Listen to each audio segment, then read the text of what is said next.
I believe that everybody has a story, and I'm fascinated to hear them. So come with me as we take a walk down Fascination Street. Welcome back, Streetwalkers. This episode is with Chris Smith. Chris Smith is a multi-branch military veteran who found his passion for songwriting and eventually performing. In this episode, we talk about where Chris grew up and what got him into music and why he went into the military. And we talk about why he got out of the military and decided to start writing songs. And then we start talking about his artist project, FITUMI, F-I-T-U-M-I. We talk about why he decided to start FITUMI, what that means, and we play some of his music from that project. So enjoy, folks. Hey guys, just a quick note here. There is a scratching sound at the beginning. I tried but couldn't get rid of it entirely. Hang in there though, because it only lasts for about the first 2 minutes of the interview. This is my conversation with Chris Smith of FITUMI. Yeah, talk to me, yeah.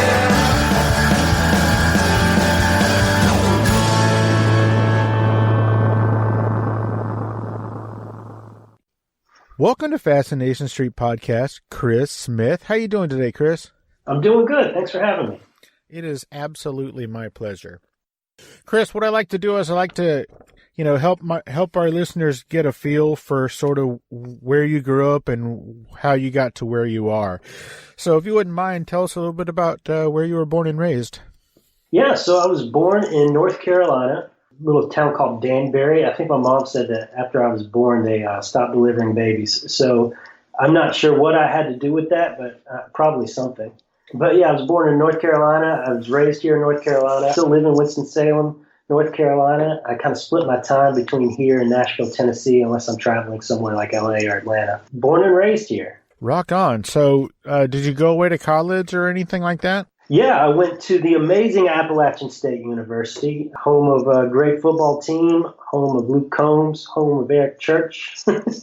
Yeah, that was my alma mater, and I loved every minute of it. A great 5-year plan there. Where is Appalachian State University?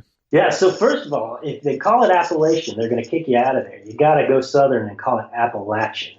Really? I'm just messing with you. It's in Boone, North Carolina in the mountains. Probably about an hour and a half from Greensboro, maybe 2 hours from Charlotte, 4 hours from Raleigh. Try to give you some larger metro areas there to relate to. Gotcha. What was your major? What did you go there for? What did you want to be when you grew up? I wish I knew what I wanted to be when I grew up, when I went to college. I'm always jealous when I meet these 18-year-olds or 16-year-olds or 15-year-olds that know what they wanted to do in their life. Well, I went to college. I went for a bunch of degrees that I'm not using. I was a pre-law major and a communications major and a radio, television, broadcasting major. I used none of those, actually. There was a combined degree called radio and television broadcasting at the time, and I was convinced I only wanted radio. And so I met with my advisor, and we kind of created this specific plan that kind of cut out all the TV spots, because I knew for sure I was never going to do anything with TV. And then one of my first jobs out of college was working at a TV station. I'm the epitome of degrees that I'm not using, but I still loved every minute of it. Gotcha. Folks, this is happening over Skype, and it appears on at least one of your Skype profiles that it is a photo of you wearing fatigues. Were you in the military? I was. Technically kind of still am, but I started in the Air Force. I was one of those stories that just about everybody has. I was paying my own way through college. Well, I had some help with my family, but for the most part, it was on me to kind of get through college. And so I enlisted in the Air Force Reserves while in college to help between my sophomore and junior year. And then after I graduated, I did 5 years there, enlisted. And then after I graduated, I jumped ship to the Army side of the house and did 5 years there as an officer. Really? So you did 10 years in the military? Yep. And I'm currently sitting in the inactive reserve, which means I don't have to really do anything unless, it hits the fan. Then they could call me back. But I took some time off after my last deployment in 2013 to kind of focus on having a family. Didn't want to have to deploy anymore or go anywhere else. Now, I don't think that I have ever heard I'm sure it happens probably all the time, but I don't think I've ever heard of anybody being in two different branches. What sparked that jump?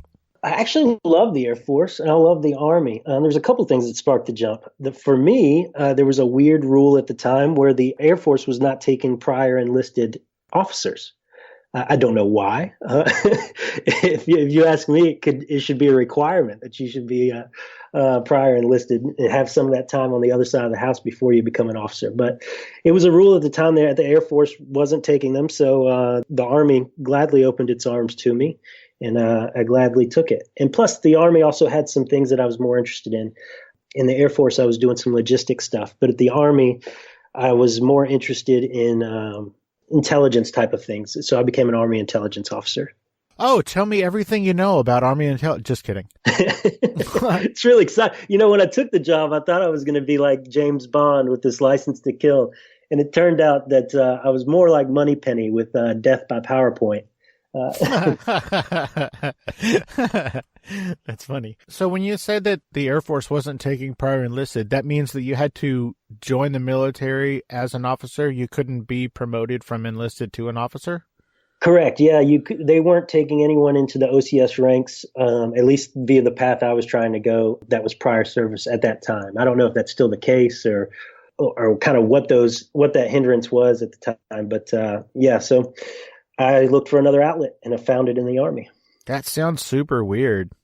It felt super weird. It's still very weird to me to this day. I still don't quite understand that obstacle, but hopefully they've overcome that by now. I hope so. Like I worked in restaurants for a good chunk of my life, and to me that equates to like, we don't promote people to be managers. You have to be hired as a manager. Yes, it's a very similar concept to me.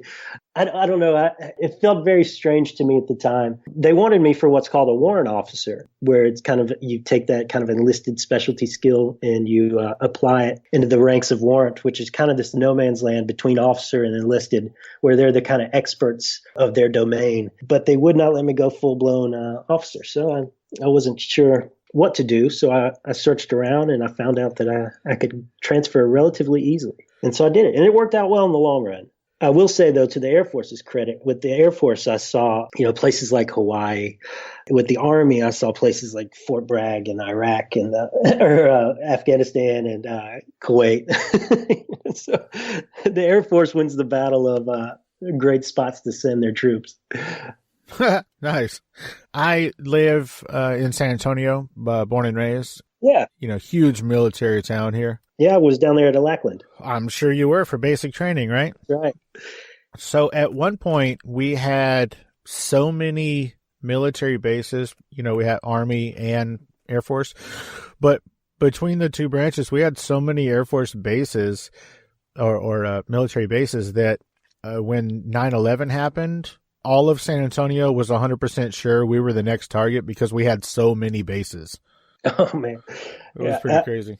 Yeah, I sometimes feel like that in North Carolina. It's kind of stuck between Fort Bragg and we're a good middle spot, and we're kind of peppered the same way, but we don't have quite the density that you guys got down there in San Antonio. At least ours are kind of spread about a little bit. Yeah, we were terrified, man. So that's the reason you joined the military, was to kind of help pay for college and stuff like that? Yes and no. I mean, that was always a big part of it. There's always a financial motivation there. I could continue college full time while also serving and earning a paycheck. ROTC didn't appeal to me at the time, which is another program that helps you pay for college, and then you commit your military service on the back end of that. But the ROTC guys that I knew, they were just like, that was their life. They're up at 6 a.m. workouts and they were doing things on the weekend that were ROTC related. And I still very wanted much to have my college experience, not knocking ROTC in the slightest, because it's definitely great for some people. It just wasn't the path that I was looking for. I found that being in the reserve while in college worked well for my schedule. The only risk of that, obviously, would be as if I would have got called up while in college. That didn't happen, but it has happened to some. But yeah, so I was also inspired because I had family that had served and uncles that had served in the service and my grandfather. And so there were things there's a lineage there. And so it's always been kind of that thing that was in the back of my mind. Like, what are you going to do? Are you going to serve? You know, I was a junior when 9/11 happened in high school, or maybe a senior. I can't even remember. A junior, I think. And so that was kind of still fresh going into college for me. It's crazy now to think that we have a generation of kids that are born with like no concept of 9/11. It really makes me feel old. It should make you feel old, you know? Yeah. I mean, you know, we talk about, you know, there's a generation that knows exactly where they were the day Kennedy got shot, and there's a generation that knows exactly where they were when Reagan got shot. But now there's a whole generation that weren't anywhere when 9/11 happened, which is one of the biggest things, if not the biggest thing that's ever happened in this country. So it's a little bit old feeling, you know? Yes. I mean, my kids are, you know, 27 and 28. And so they do remember it, but probably not as much as, you know, you or I would. Yeah. Yeah. But yeah, it's very bizarre because, you know exactly where you were when that happened, right? It's just one of those things. I was in school. I actually remember the event very well because I was in a Cisco programming class, and I had snuck out to go to the bathroom. And then in the lobby hallways, they had these two TVs up by the office. And so we were watching as the news was breaking. One tower was on fire. And then we had to go, the bell rang, we went to another class, and then our math teacher would not let us watch what else had happened.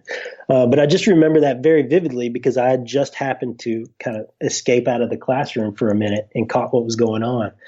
And I remember being the one that came back from the bathroom to tell my class that there was something big happening. And then that kind of disrupted, the whole day from that point on was kind of chaos. Yeah, you know, not the teachers, just the day. yeah, well, no, yeah, not just the day, but the teachers try to, refocus you, but nobody's thinking about math at that point. But yeah, it was a very vivid memory of that. And yeah, there's kids now that were not even, born yet. And that's interesting. It's interesting. And also aging. Yeah. And you know what's really funny is you're going to freak out when I tell you this, but those kids who weren't around for 9/11 also weren't around when there wasn't texting. Yeah. Isn't that crazy? Because I think texting only became a thing like a year or two before 9/11. Like it was, right around then, but it was a little bit before. And so, we think about texting now. I guess sometimes it's sort of a pain, but it's so recent that we even do that, there's a whole generation that has never not known texting. Yeah. My first real job, like full-time job, I was still in college. I was a full-time employee for what was called Singular Wireless, and they became AT&T. And so I was huge into cell phones, and I just remember it was the coolest thing when I got this little HTC phone that kind of slid down and had this little keyboard on it.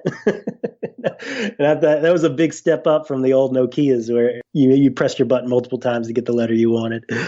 Oh, yeah, that was crazy. My wife and I were actually just talking, though, about kind of that gap in generations. And I feel like I was born in 1984. So I feel like I'm kind of in a lost generation there because I was born in a unique space that remembers life without the internet, but also computers were introduced in kindergarten. So I always came up with computers and I came up with video games, but they were never like always present. I remember times without it. Most of my childhood wasn't spent on the computer or there was with Google or with video games. Most of it was spent outdoors, but yet computers have always been present. So it's kind of like this nice balance. What I don't relate to millennials and I definitely don't relate to Gen X either. It's kind of this weird kind of space that 1980 to 1985 occupies that we've kind of got a little bit of, I guess, the best of both worlds, but we don't really fit in anywhere either. Yeah, that makes sense because your generation just barely remembers a telephone attached to a wall. And, there were computers around, but they didn't do shit. No, they didn't do anything. Don't copy the floppy was the was the theme song of my first grade. It's got they were the giant things that sat in a corner that you plugged these giant floppies into, and you were lucky to have 500 megs or I don't even remember what it was. It was something absurd. Yeah, it was pretty nuts. Yeah. I think the first ones were like 80 megabytes or something like that. But they were crazy small. Yeah. And I remember, like in computer class, because I'm a little bit older than you, but not much. And so in computer class, we would be working on a computer project for 2 weeks in class, and then at the end we were able to like write a computer program that would make a red light come on, or like it was so crazy. You spent all this time and then it did still nothing. Yeah. Yeah. So when did you first fall in love with music? Oh, so music has always been present for me. Oh, sorry, besides Reveille. Besides Reveille, yeah, that one's a love-hate relationship. It actually took a second for me to process that, but yeah, but music's always been present. My father loved music, more like from a fan perspective. He grew up on like ELO and things like that, so he had a good record collection. And I grew up on those same kind of tunes that he grew up on because we weren't allowed a lot of music. My mom's pretty religious at the time. And so coming up, I had like oldies. And then if my dad liked it, I could get away with listening to it. So I came up with the Beatles and Electric Light Orchestra and some of that 50s to 70s rock was kind of the sweet spot. And then she grew up kind of playing in the church. So she had a guitar and the keyboards were always around. And so I think it was about somewhere between 12 and 15 that I really took an interest in her guitar and just picked it up. And I've kind of been self-taught since then. I kind of joke that from 15 to 17, I was self-taught and I never really progressed past 17 because I'm still kind of pretty bad on guitar. But yeah, so I kind of credit my parents for always having music there. In high school, I did enjoy sports, baseball and basketball, but they were always extracurriculars. In high school, I was kind of a traditional band geek, and I loved every minute of it. Marching band, jazz bands, concert bands. It wasn't until later in life, though, that I knew I was going to do it as a career. I didn't even know it really existed as a career. I mean, obviously, artists exist, but my path was more set on the songwriter path. And that didn't show itself to me until I was like 27, 28 years old. And it was kind of an interesting story how that came about. But yeah, it was much later. So what did you play in the high school dork band?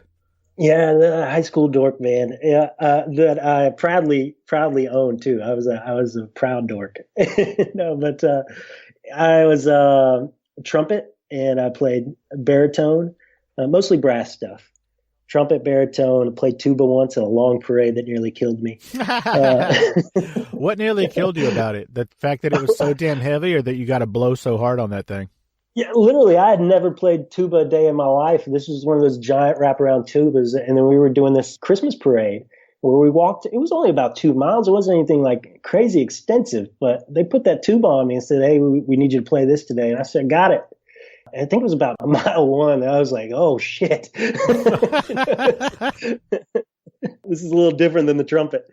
It was a learning experience. It made me strong. Yeah, I bet. I got strong. It makes me flash to, boot camp. Like, hey, grab that backpack full of shit and run up that hill. And you're like, haha, it ain't no tuba. Yeah, yeah.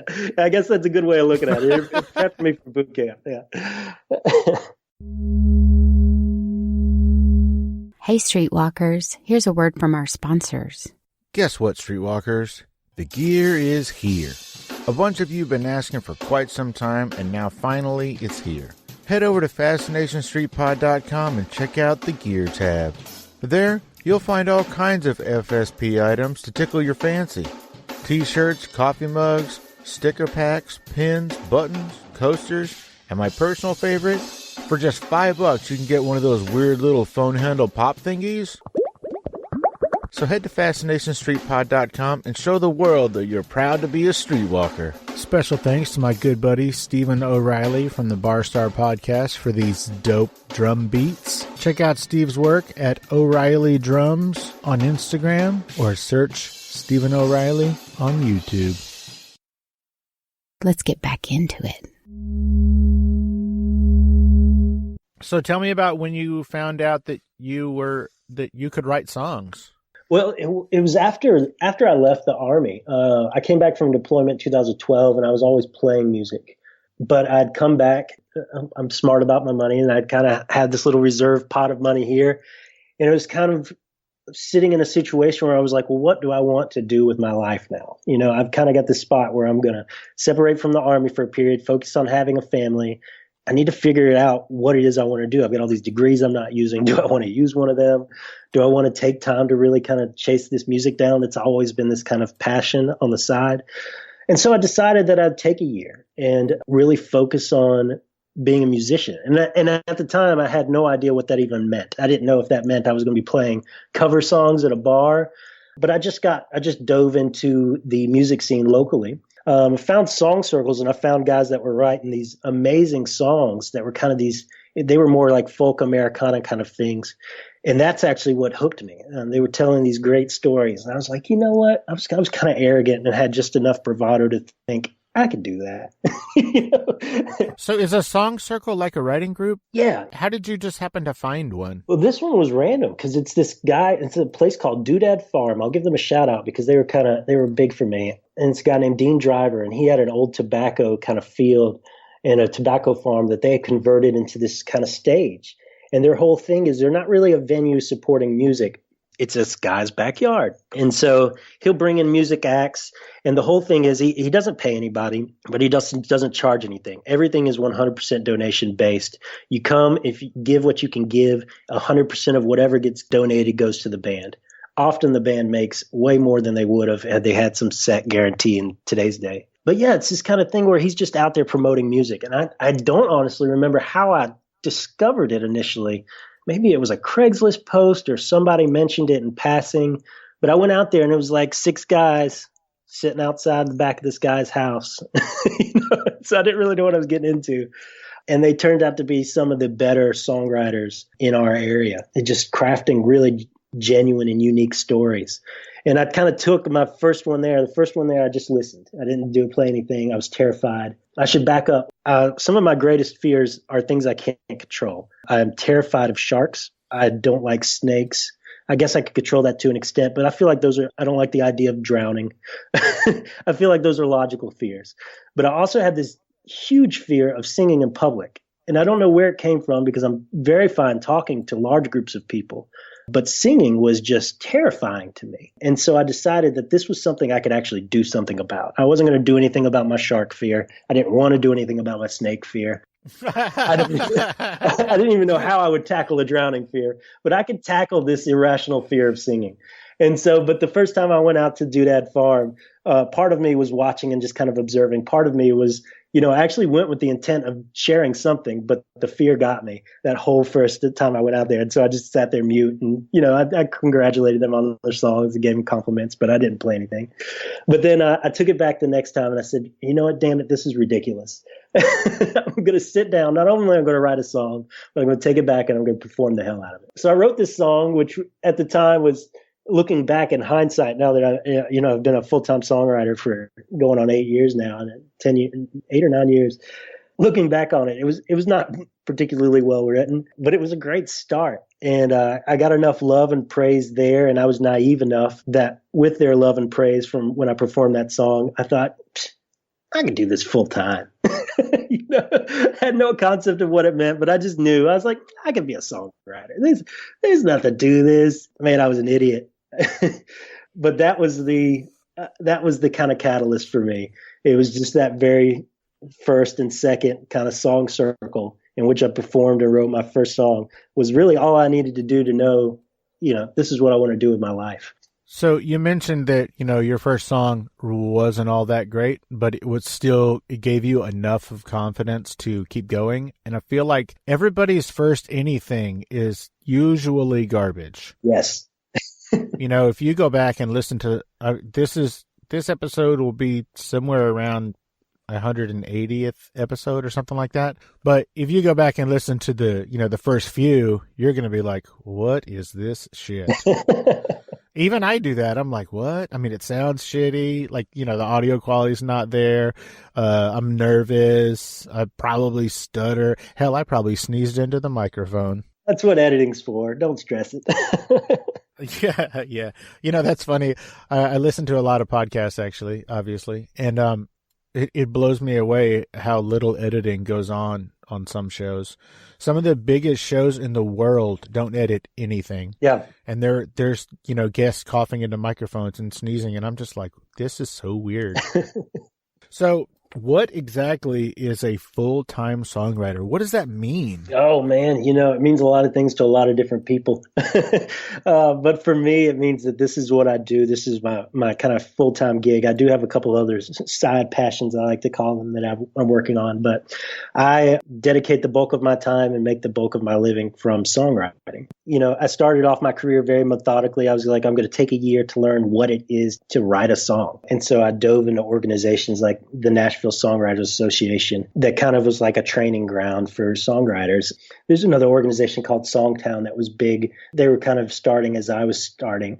And so I got on the early train for that. And those things kind of helped me learn the craft of songwriting. And then after I felt like I understood the craft of songwriting, I said, well, let me learn the business of songwriting. And the next year I dedicated a whole year to just learning the business of songwriting, which I feel like is in the music business is overlooked. People, they know how to sing, they know how to write songs, they know how to play their guitars, but they don't know shit about their industry. And that drives me crazy. So in hindsight, I didn't realize how important it would be, but I'm glad I took that time to really learn the business side. And then after that, I said, I'm going to take a year. I'm just going to network and I'm going to start playing these songs. And I'm going to start co-writing.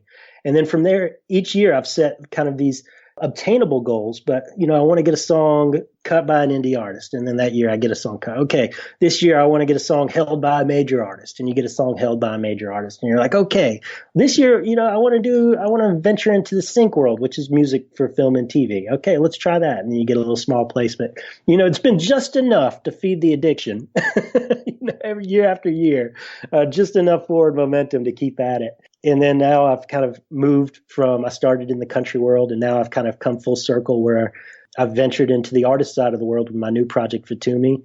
And it's not only have I ventured into that side of the world, but I've ventured into a new genre too with alt rock and kind of pop. And so I've just been really kind of loved exploring songwriting and all the different avenues and facets of it within the music industry. So a previous guest of this show is a country singer, Bree Bagwell. She's 6-time consecutively female country artist of the year in Texas or something like that. Texas female country artist. Yes, that. 6 times in a row. Now, before she came to Texas to become amazing, well, she was already amazing, but before she brought her talents to Texas, she was a songwriter in Nashville for Sony. Yeah. And she was there for, years. And the way that program worked, that job, was that she would go into a cubicle or whatever. Like, she'd go into the office every day, like Monday through Friday, 8 to 5 or whatever, and just pound out songs, just write songs, which sounds really, really bizarre and super uncreative to me. And basically, that's how she said it felt.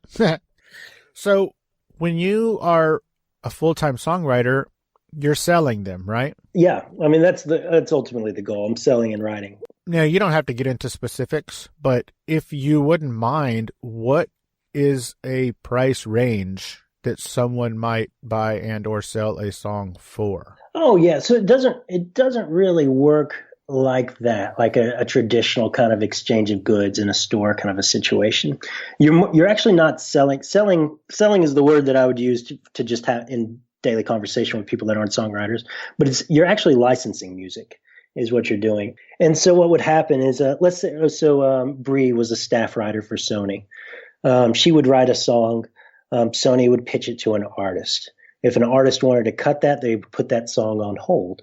Sometimes there's a monetary amount that comes with that hold just for saying, don't pitch this to anybody else. So we kind of want to take that song and we'd like to put it on our album. Our artist might have 30, 100 songs. I don't know. They could have any number of songs on hold for a 12-song album. And so you're kind of just stuck in this holding pattern while your song is on hold to see if they're going to cut it. And then sometimes they let you know. Sometimes when the album dropped, oh, look, I'm on the album. And basically that artist then records your song. Your compensation then comes from the sales of that album and the streaming and different avenues from there. So there's rarely a direct check in the writing for artist world where it's like, here's your song. I want to give you $5,000 for this song and own it outright. It rarely ever works like that in the kind of professional songwriting world. When you're writing for film and TV, that's a different story. I'll craft a song and make the song with an artist or I'm the artist on it.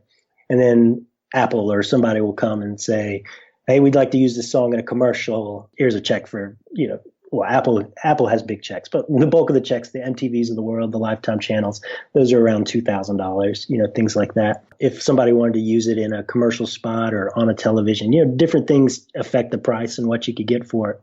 But yeah, you're always licensing these musics to different people, licensing it to, whether it's the artist that wants to cut it or you're licensing it to an ad agency that wants to use it in an advertisement or a television show or a network that wants to use it in a promo spot. It kind of comes from all different places. I wish it was easy. I wish I could say, hey, I got $5,000 per cut, but I've never been prepaid for anything. So when something like that happens, let's just say, I license one of your songs to, whatever, to play on my TV show. Yep. I'm just borrowing that, right? You still own it? Yeah, I still own that song. There's always exceptions to the rule, but for the most part, you own that song. You can still license it other places. A lot of times there's clauses like if I license it to Apple, I can't then turn around and license it to Spotify, some kind of competitor or something. If that's a clause, if you've got a Jeep commercial, if you're Imagine Dragons and you're now in the new Jeep commercial, you're likely not going to find yourself also the new Ford F-150, backing track. So it's just kind of there's some oddities in that kind of respect, but for the most part, yeah, you always own your own music and you always maintain ownership of that, and you can split it. Songwriting and just the music industry is a very convoluted world to kind of dive into when you start talking about the weeds. But there's situations where you can split royalties and things like that as well. And you've got a songwriter share, you've got a master share, you can split that multiple ways. It's really, really convoluted. And that's why it's important, in case any songwriters ever listen to this, to learn the business side of your industry, because it is as backwards of an industry as I've ever seen.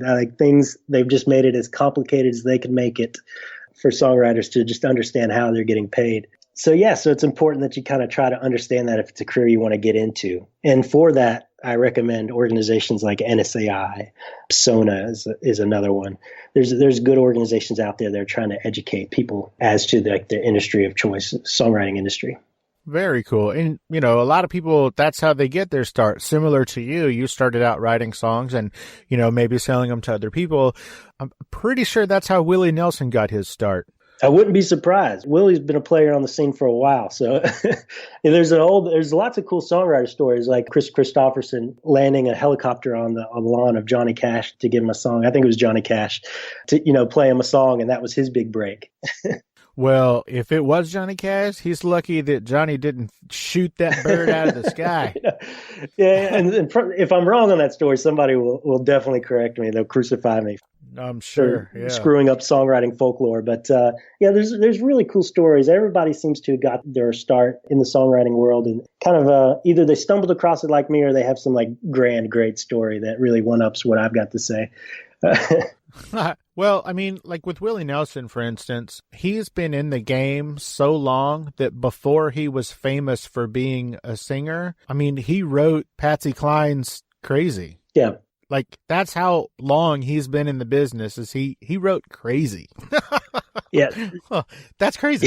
Yeah. And, that still goes on today. You see that happen a lot. That's happening with me to an extent, where I started on the songwriting side and the songwriting led to an artist career.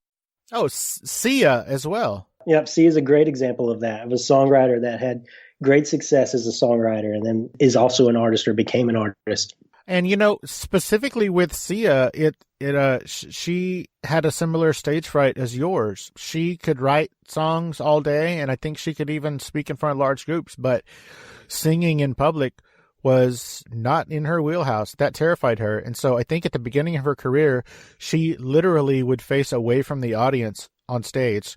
And then, later in her career, she would just wear like a wig that covered her entire face.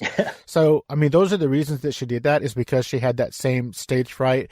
It was very specific to singing on stage. So, I mean, you're in good company, but that's just so crazy. Yeah, fingers crossed I follow that same Sia path. That would be awesome. That's what I'm talking about. But yeah, I totally relate to that. And the fear is weird too, because it's this huge knot in my stomach that I still get. I don't have a fear of singing in front of anybody now, but before performances, I still get this knot in my stomach that right before I take the stage is just awful. And then the moment I hit the stage, it's 100% gone. Nice. I'm back at ease. I'm fine. But it's that it's that ramp up. It's that apprehension that just is killer. So I still experience it to some degree, but it's a different kind of a thing now. But I think there's some others. I think Julia Michaels was a huge songwriter that is now an artist as well. But if I recall, maybe she had a similar kind of hesitation to becoming an artist. And I'd hate to misspeak on that. But yeah, there's more of us out there than we let on. Nice. Hey, Streetwalkers, here's a word from our sponsors. Hey guys, if you like what I'm doing, click the Amazon banner at the top of the homepage on FascinationStreetPod.com and do all of your shopping through Amazon. Once you click on it and it takes you to Amazon, you can bookmark it or add it to your favorites and you won't have to go to my site each time. It helps them keep the show going, and again, thanks for listening. Let's get back into it. So tell me about FITUMI, and am I saying that right? Yeah, you're saying it right. That's absolutely correct. That's my new artist project. And it's an anagram, or is it anagram? What's the word? Yeah, it's an anagram. Yeah, anagram for fake it till you make it, which was kind of a wink and a nod to something my dad used to say. You know, he would say, you either got to fake it till you make it or fail till you make it.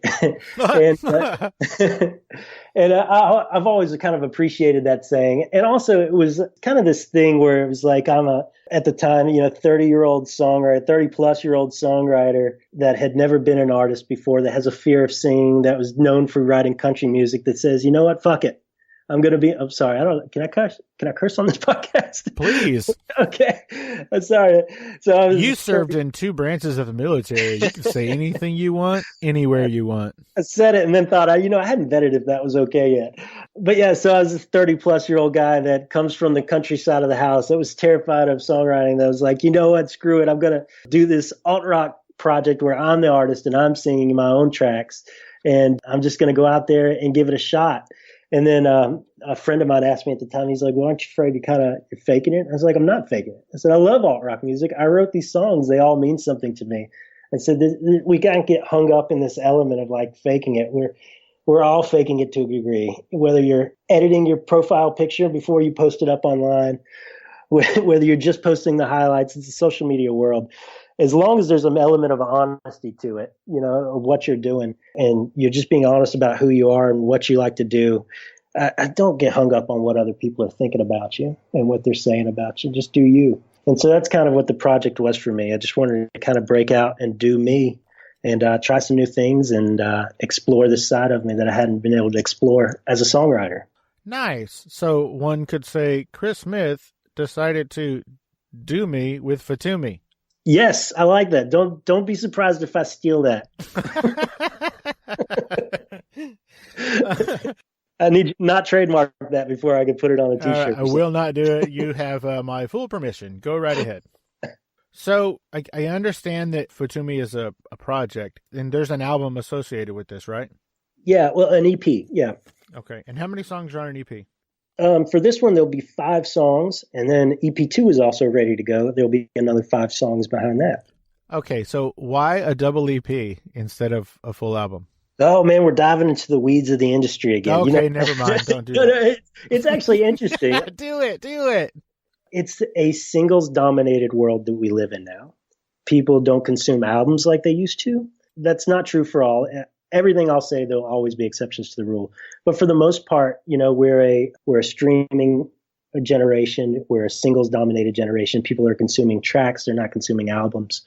And so there's this kind of push now to, outside of certain genres, to kind of focus on the single. And as a new artist, too, I want to have as much impact as I can with each song that I'm releasing. And so this allows me, if I'm doing EPs, I can release 4 singles and then group them together on one EP. And each single I can give attention to, and I can share with the world, and I can share backstory, and I can do a little bit of press for each single.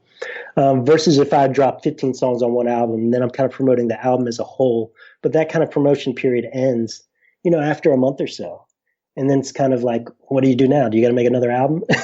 Whereas I could release one song a month to the masses that are consuming songs one at a time anyways. And so that was my decision. I call it a waterfall release, where you release one single a month, give or take, and then that forms an EP. And then maybe that EP will go on, some of the songs will go on to form an album later down the road. I can kind of pick and choose from a couple of the EPs and then add some bonus songs to that. But it allows me to maximize my content more or less is why I do it. I love it. And, it seems like humanity is circular, especially with pop culture, because I'm pretty sure that back in the days of Bing Crosby and Frank Sinatra's early days and things like that, they'd put out, 40 45s before they'd put out an album. Because, back then, everybody was just listening to stuff on the radio, for the most part. Yeah, there was people buying albums, but not as many. And 45s, jukeboxes and, just 45s, at your house. You'd have 45 parties where you'd just, all your friends would come over and bring their favorite 45s and y'all would just have a party and play all those. So I think that circularly we're getting back to listening to one song at a time, or just downloading one song at a time, or purchasing one song at a time. Yeah. I'd love to get back to the time where we were actually purchasing that song. Yeah. We call those the good old days. No, but, the way streaming kind of delivers content to us now, we're consuming things on playlist often. And it's just a different kind of ecosystem that we're working in now. And, I've got my complaints and I've got there's pros and cons to it. But there's no sense kind of getting hung up on things you can't change. So I've embraced it. I've found a way to work within the ecosystem that currently exists. And this is kind of the best path forward for what I'm doing in my genre and my music. There's still a lot of genres. Country's still kind of doing albums. Kind of mainstream pop country is getting a little further away from it. Americana is still big for albums. Like, one of my favorite artists is a guy named Jason Isbell. I don't foresee him ever following my single release strategy. He's a guy where people will consume that album. And it makes sense for what he's doing in his music and his genre. So there's always going to be situations like that. But for the pop people that are trying to make an impact and, trying to get the most life out of their singles, especially for independent artists where, it's all coming out of pocket and you got to make every dollar count. This is a little, a more attainable strategy, I guess I would say. Yeah, that makes all the sense. Yeah. Letting everybody in my business model here. There you go. Share it till you make it. Wait a minute. Did you say there's 5 songs on this EP? Yeah, there's 5 songs. I released a cover of the Goo Goo Dolls song Iris, which was actually kind of my promotional release. It's not on streaming. I released it to YouTube with a lyric video and then an acoustic version. And that was kind of how I debuted to the world. I say, hey, I'm here. Everybody, I exist. Check out this cover I did. And the reason I chose Iris was for a couple of reasons. Growing up, Goo Goo Dolls was one of my favorite bands, but it was also one of my dad's favorite bands, who passed away in 2015. And that was one of his favorite songs. And so I was able to kind of take that, and it was allowed me to pay homage to him, do a song I love from a band I love, but also do it in a unique way. There was no way with a song as big as Iris that I could just pick up a guitar and do an acoustic version of it. I'm a firm believer in it. You either have to do it spot on and like really pay homage to it, or you have to do it completely different. Now, the risk of doing it completely different, which is what I tried to do, was that, some people are going to love it, some people are going to hate it. It is what it is. but I tried to put my own little unique spin on it. That song's cool too, because it's got this hook that wants you to know who I am. Is kind of the bass hook of that song. And, if you're debuting a new project, want you to know who I am, what better message is that than to say, here I am, want you to know who I am. So that song worked for me on multiple levels as like a little premiere promotional debut for FITUMI. And it stands to reason that the name of your debut EP is called Know Who I Am, right? Yes, that is exactly correct. Yeah. Oddly enough, it's a songwriter project. I started this project kind of to increase my profile as a songwriter in other genres. And then I lead off with a song that I didn't write and name my EP after it. The one song on really any of funny. this that I did not write is the one that I'm like, hey, you know what? We're rolling with this. But yeah, I feel like it works. And it's also kind of a nice nod to my dad, personal nod for me. And I just love it. I loved taking it into the studio. I loved reimagining it. And hopefully other people love it as well, too. Well, I have a couple of questions about that. Did you have to license that from Goo Goo Dolls? Yes, you have to obtain what's called a mechanical license to do a cover song in most situations. Yeah. And then if you put it on YouTube, you have to also get a sync license to do it the legal way. Wow. Not everything in the music industry is done the legal way. But What? That's crazy. I tried to be above board whenever possible, especially since I'm a big proponent and I preach it, and I'm a NSAI chapter coordinator and I teach it to other people. So, yeah, whenever I can, I do it the right way. Nice. So I'm assuming it was not cost prohibitive to be able to license a huge song like that. Mechanical licensing is really within the realm of possibility. You can license it. You license it on the per, like how many numbers of CDs you're going to print or how many streams you think you're going to do, kind of a situation. But it's like less than $100 to license a huge song like that. Usually less than $50 if you're not printing much. It can be done affordably. Oh, very cool. Yeah. Well, that said, since that is the first release off of that EP, can I play it? Yeah, absolutely. Yeah.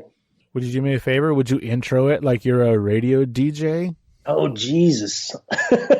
No, just a regular one. Okay, just a regular one. All right. Well, I'm FITUMI, and this is the premiere track, Iris, off of the upcoming EP, Know Who I Am. And I was happy to take it in the studio and kind of reimagine this classic Goo Goo Dolls cover.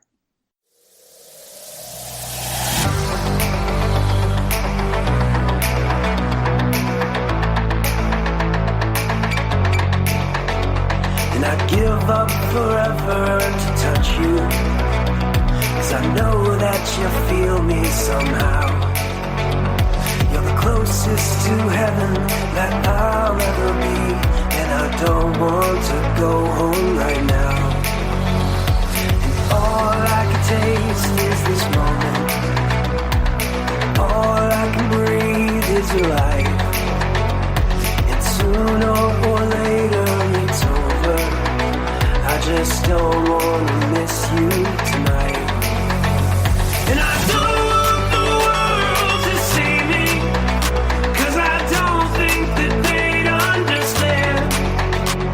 When everything's meant to be broken, I just want you to know, want you to know who I am. Know who I am. Want you to know who I am. Know who I am. Want you to know who I am. You can't fight the tears that ain't coming, or the moment of truth in your eyes. When everything feels like the movies, yeah, you bleed just to know you're alive. And I don't want the world to see me, 'cause I don't think that they'd understand. When everything's meant to be broken, I just want you to know, want you to know who I am. Know who I am. Want you to know who I am. Know who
Awesome. Thanks. No problem. I love that song. You know, just like we talked about, where were you when certain things happen in history, that goes along with music. Music evokes a time or a period in your life. And a lot of whether or not you like that song has to do with where you were in your life when you heard it. Yeah. And so that definitely takes me back. So yeah, I love that song. For the songs I pen, I've got a horrible memory. I can't remember my own lyrics to save my life. I really struggle with it. But I can remember like situations and instances that was surrounding me during the crafting of a song. So I have this song called Photographs that I wrote, obviously, when my dad passed away. I wrote it 2 days afterwards. I couldn't tell you all the lyrics right here on the spot to that song, but I remember everything about what went into the making of that song so vividly. And there's a couple of songs like that I've written over the years that I've just remember so vividly because of the situation that surrounded it, even if I couldn't recite the lyrics word for word to this day. But yeah, it's funny how that works. Will there be a tour to support this album? Yeah, I'd love to say that there will be. There is one currently in the kind of pre-planning phases right now. We just released the first single, Fight for Love, last month. And there's a second single coming up called Lightning that's coming out November 15th. We're excited about that. We're currently in the studio right now with a gentleman that's kind of helping me musical direct the stage show. A lot of people think that you just pick up your guitars and you go on stage, and you certainly can do that. But for a tour run, there's a lot of things that kind of go into it these days with lights and sound guys and tracks. And so I'm putting that together now. I'm putting together kind of the live show. We've played some acoustic stuff out and about locally and one full band show for charity. But for the tour, we're working on that, getting that together right now. Very cool. And so just to remind everybody, Fight for Love came out a couple of months ago in October. And yes. Lightning came out a couple of months ago in November. So look forward to more, as he said, waterfall releases from this Know Who I Am album now and in the future. I think you even have one coming out next month in February. Yeah, so actually the whole EP drops in February. We had October was going to be Fight for Love. November is the Lightning. I'm taking a month off for December because the whole industry shuts down over Christmas. And then in January, I'll be back with the song called The Storm, which I'm really excited about. And then in February, the whole EP drops, which will have those 3 songs, those 3 previous singles, along with one new single called Wolves. And it'll also have Iris that you just played, kind of released to streaming services as well. Oh, very cool. And then after that, we'll have a second EP, which are 5 new songs. And these songs are kind of alt rock-ish. They lean more rock than pop. The next 5 actually lean a little more pop than rock. And so it's kind of an interesting kind of getting to explore. This whole project has been an exploration of different sounds. But within this project, too, I've kind of been able to explore different sounds for FITUMI. And so I'm excited to share all that. Well, we're excited to hear it. Yeah. Where can people find information about the tour and or where can people follow you on social media? So social media is easy. I'm at FITUMI Music, FITUMI Music on all social media handles. My website is fitumimusic.com. There's a really nice, convenient one-stop spot if you don't want to have to go, surfing through someone's website. Go to fitumimusic.com/links. And it'll just take you to nice little buttons that you could click. If you want to hear it, if you want to pre-save a song, you want to watch a video, you just click a button. Oh, cool. Yeah, it's a real nice little landing page there that makes things just simpler and easy. And so, yeah, you can visit me in any of those places. And we just launched in September, so a lot of these social media handles are new to me, but I'm on there every day, chatting with people, talking with people, posting new content. I'm really trying to post as much content as possible to kind of YouTube. For every video that releases, there's a visualizer, there's the lyric video, there will be an acoustic video that I take and I shoot live. And then for starting with Lightning, we're going to be doing music videos as well, full music videos, and then behind the scene content. So I'm just trying to deliver as much content to people that kind of want to check out what I'm doing. I'm excited to share it. That's awesome. And so I would imagine you just go to YouTube and search FITUMI. Yeah, FITUMI Music is the link, youtube.com/FITUMI Music. Or, just search FITUMI. If they search Chris Smith, they'll find my old YouTube channel, which is tons of content on there, too, where I was a songwriter. I think it was 2015, I did this 52 songs in 52 weeks program where I wrote 1 song a week one original song a week and uploaded it, just an acoustic live take to YouTube. And so some of the old stuff that makes me cringe when I watch it back is on there. But there's no shortage of me on YouTube. Very cool. So as we're winding up, Chris, is there anything that I didn't ask you or we didn't talk about that you wanted to talk about? No, I mean, I'm happy to talk with anything else that you might have questions about or anything you just want to know more about. I don't have anything specific, just kind of sharing the music. If anybody has any questions that I didn't ask, reach out to Chris on any of those social media platforms, and I promise you, he'll get back to you. Yeah, absolutely. And go check out, if you're interested, if you're a songwriter out there kind of interested in that path, or you're just interested in learning more about the craft of songwriting, kind of check out those organizations. A big one that I am a part of is called Nashville Songwriters Association International, NSAI. And they're a huge, great one. They've got Nashville in the name, but they're worldwide. They're America's largest lobbyist organization for songwriters. They're worldwide one of the largest songwriting advocates. I'm a coordinator for them in North Carolina. And I just can't speak highly enough for them if you're a songwriter looking to get into the craft and the business of songwriting. Nice. Thank you for that. Now, Chris, thank you so much for taking the time out of your busy day and your schedule to hang out and let us get to know you a little bit better on Fascination Street. I really appreciate it. Yeah, absolutely. I'd love to do it again sometime. Me too. Maybe when you're about to release your second EP. Yeah, we could do it then. And we could talk all kinds of stuff. All right. Now, I did ask you for a big favor earlier when I asked if I could play Iris, and I'm going to ask again. Can we go out playing one of the tracks off of Know Who I Am? Absolutely, yeah. You want to pick it? Do I want to pick it? We'll go with the newest single. We just did a cool music video for this song called Lightning, which was the second single that came out November 15th. And the music video is dropping in December. And it's a really cool track. It meant a lot to me. It's about, it's a little bit heavier of a track. That they're not all like this, but this one's about like kind of battling addiction and some of the things that I kind of witnessed firsthand growing up with people around me, even with my own father. And this song means a lot to me. I appreciate you playing it. Listen to it, check it out, but also go check out the video on YouTube if you get a chance. Fantastic. Here you go, Streetwalkers. This is Lightning off of the new FITUMI forthcoming EP called Know Who I Am.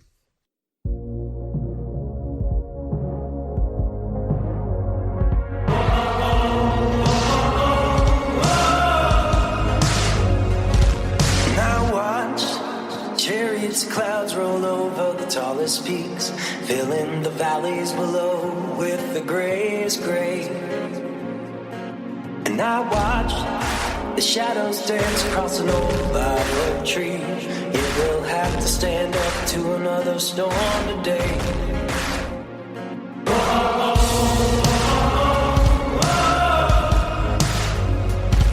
And I should leave this place, but there's no escape from the storm. I could run and hide, but where would I really go? And I should leave the scene because the surreal transforms when the hell above opens up on the peace below. And I feel the hands on the back of my neck stand up, feel the rush of blood. I feel my heart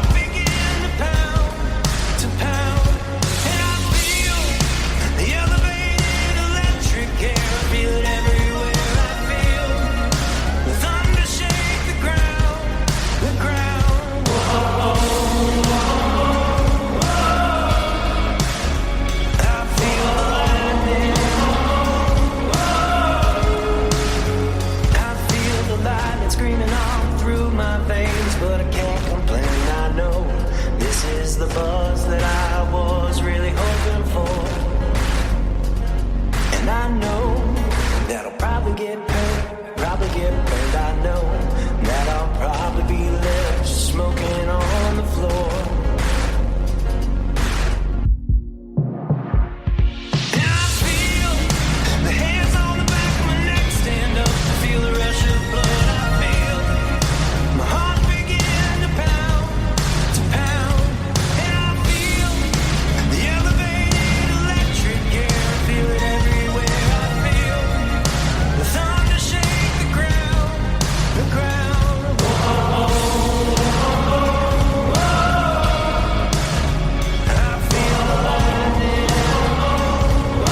All right, Chris. Thank you so much, man. I really, really appreciate it. No, I really appreciate it. Thanks for taking the time today.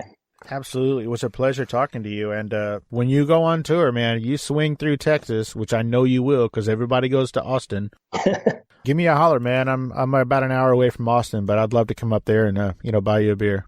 Absolutely. I appreciate it. I'll buy you the beer. No, you stop it. You're going to be losing money on gas anyway, so let me buy you a beer.